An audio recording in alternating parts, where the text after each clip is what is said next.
FPGA. As you can see, the main structure of these two cells are the same: logic, arithmetic, sequential. Logic, arithmetic, and sequential. But the number of, for example, lookup tables, inputs of lookup tables are increased. For example, here we have 3 lookup tables, but in this new cell we have 4 input lookup table and 2 4 input lookup table and a more complex arithmetic um, unit and 2D flip-flops and some different outputs.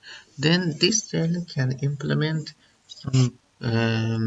some different logic functions or some different mathematical operations or arithmetic operations or some sequential and combinational functions or works at the same time.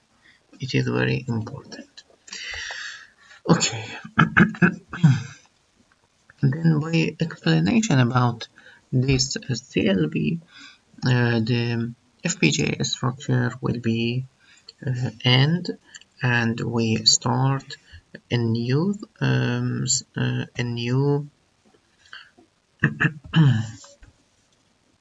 subject in VHDL. As you can see, we want to speak about a VHDL environment, entity versus architecture. At first, we must know that what is the relation between entity and architecture? What is the meaning of entity and architecture? Entity is related to the being of the device or being of the system. Being of the system is related to the inputs and outputs, its name, and really the general view to the system. Then in entity, we declare or we define the system by its name and its inputs and outputs. I mean by its I/O ports. But in architecture, we can have another view. In architecture, we describe the architecture or the structure of the system. Really, in architecture, we must specify, for example, specify the structure of the system or the architecture of the system. Then in entity, we have definition of the system, and in architecture we can description of the system. As you know, we can have one thing and really one definition, but we can have different descriptions.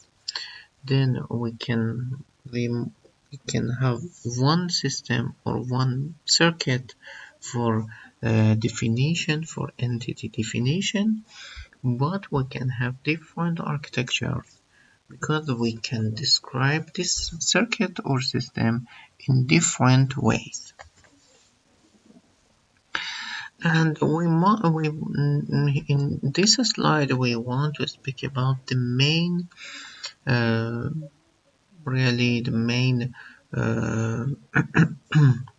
structure or the main thing about entity declaration or entity definition. In entity definition, we must use from entity as a command or keyword, and after this we write the name of our entity. After this we use from is as a keyword, port as a keyword, and we can have here the port name, I mean the I/O names, A, B, C, D, for example, A1, A2, etc. And the signal mode, it means that this I/O port is input or output, in and out. And signal type, I mean the type of the signal. Maybe it has 1 bit input or output. Maybe it is